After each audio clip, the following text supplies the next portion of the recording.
দুই পাশই সঠিক রয়েছে বা পুটিং ব্যবহার করে অথবা কেউ সিলিকন ব্যবহার করে। সেটা কিন্তু আমরা এখন হোল্ড করব ড্রিল মেশিন দিয়ে। যখন আসসালামু আলাইকুম। আজকের বিষয়টা হচ্ছে যে একটা হাই কমোড কিভাবে ইনস্টল করা যায়। যেহেতু একটা বিল্ডিংয়ে বা একটা ভবনে লো কমোড থাকে অথবা হাই কমোড থাকে, এই হাই কমোডটা কিভাবে ইনস্টল করা যায় বাথরুমের ভিতরে, অবশ্যই পুরো ভিডিওটা দেখতে থাকুন। কিভাবে ইনস্টল করা যায় এ সম্পর্কে জানতে পারবেন। প্রথমেই আমরা পাইপের উপরে কমোডটা রেখে দেখব সঠিক মাপ আছে কিনা। তারপরে আমরা ঠিকঠাক পেছন থেকে দেখব যে হাই কমোডের দেওয়াল থেকে মাপটা সঠিকভাবে আছে কিনা। এটা অবশ্যই লেবেল করে দেখতে হবে। মাপটা দুই পাশই সঠিক রয়েছে। যেহেতু আমরা সঠিক মাপেতেই রেখেছি হাই কমোডটা, তারপরে আমাদের মার্কিং করতে হবে কমোডের চারুপাশ দিয়ে। এই জন্যই মার্কিং করা হলো। চারপাশে যখন আমরা মার্কিং করব, এখানে আমরা কেউ অথবা পুটিং ব্যবহার করে অথবা কেউ সিলিকন ব্যবহার করে। সিলিকন বা পুটিং সঠিকভাবে যেন ব্যবহার করা যায়, এর জন্য এই মার্কিংটা করা হলো। মার্কিংয়ের শেষে আমরা আবারও হাই কমোডটি ওপরে সরিয়ে নেব, কেননা আমরা সঠিকভাবে মাপটা আছে কিনা আবারও পর্যবেক্ষণ করে দেখব যে সঠিকভাবে মাপটা আছে কিনা।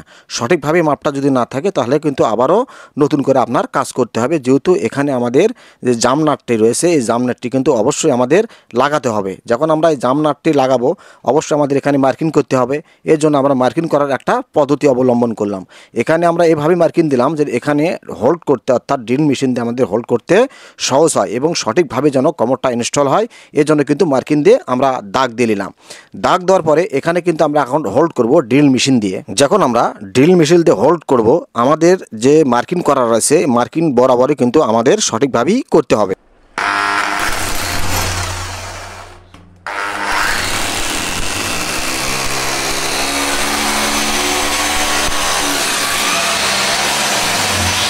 ছিদ্র করার শেষে দুইটা রয়্যাল প্লাগ এখানে ইনস্টল করতে হবে।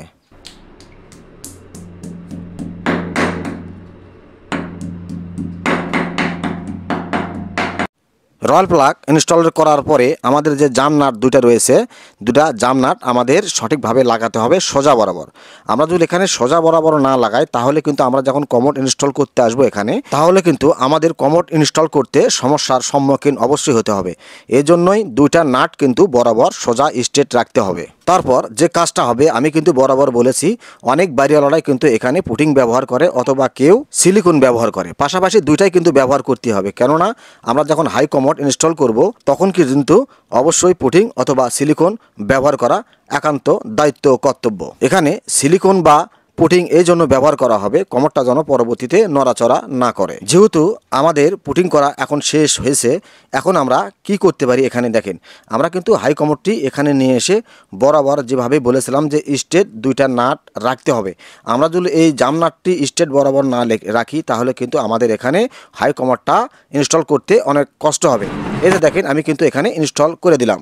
নেক্সট যে কাজটা হবে সেটা হচ্ছে এই যে জাম নাটের সঙ্গে যে বোল্টটা রয়েছে, এই বোল্টটা আমরা সঠিকভাবে টাইট দিয়ে নেব। যখন আমরা সঠিকভাবে দুই পাশেই টাইট দিয়ে নেব, তখন কিন্তু কমোডটা আস্ত করে পুটিংয়ের মধ্যে কিন্তু বসে যাবে। তারপরে যে কাজগুলো থাকবে, আনুষঙ্গিক কাজগুলো থাকবে, যেমন সিট কভারের যে আমাদের জাম নাট লাগবে, সেখানে কিন্তু আমাদের এইগুলো সেটিংস করতে হবে। হাই কমোডের প্রত্যেকটা পার্টসই যেন সঠিকভাবে ইনস্টল করা যায়, এটা অবশ্যই লক্ষ্য রাখতে হবে।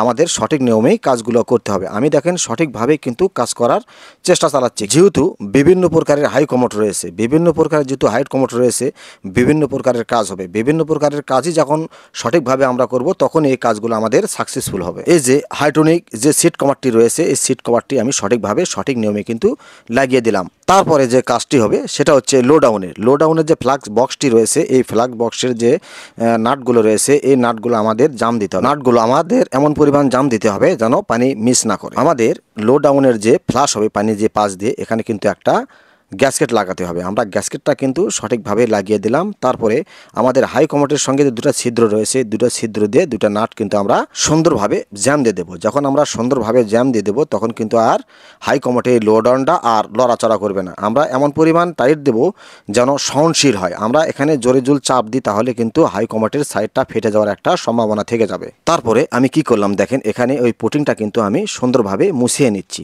কেননা আমাদের যে পুটিংটা দরকার ছিল ভেতরে সেই পরিমাণ নিয়ে কিন্তু পুটিংটা কিন্তু আস্তে করে ভেতর থেকে বের হয়ে গেছে। যে পরিমাণ পুটিং লাগার দরকার ছিল সেই পরিমাণে কিন্তু পুটিংটা ভেতরে রয়েছে।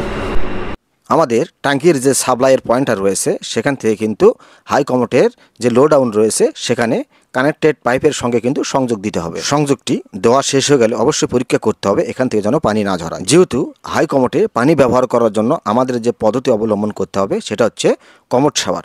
কমোড শাওয়ার যখন আমরা এখানে ইনস্টল করব তখন আমাদের যে ভেতরকার ওয়াশারটা রয়েছে ওয়াশারটা সঠিকভাবে আছে কিনা সেটা দেখতে হবে। তারপরে আমাদের কিন্তু ইনস্টল করতে হবে। ইনস্টল যখন আমরা করব অবশ্যই প্রত্যেকটা ওয়াশার যেন সঠিকভাবে লাগানো থাকে এটা আমাদের পর্যবেক্ষণ করতে হবে। ওয়াশার যদি না লাগানো থাকে তাহলে কিন্তু এখান থেকে পানি ঝরার একটা সম্ভাবনা থেকে যায়। কমোড শাওয়ার কোথায় রাখা যাবে তার জায়গার স্থাপনা অবশ্যই করতে হবে। জায়গা নির্ধারণ করার পরে আমরা এখানে ড্রিল মেশিন দিয়ে অবশ্যই হোল্ড করে নেব, কেননা দুইটা নাটের মাধ্যমে এখানে কিন্তু এই কমোড শাওয়ারটি আটকানো থাকবে।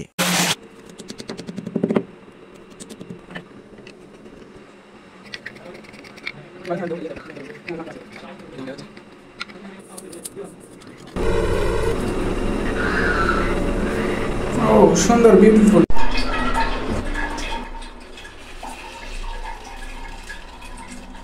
আমরা যে সাপ্লাই থেকে লো ডাউনের ভেতরে সংযোগটি দিয়েছিলাম সেখানে সংযোগ দেওয়ার পূর্বে পানিটা সঠিকভাবে উঠছে কিনা এবং দেখতে হবে। তারপরে দেখব পানিটা হাই কমোডে ফ্লাশ হচ্ছে কিনা।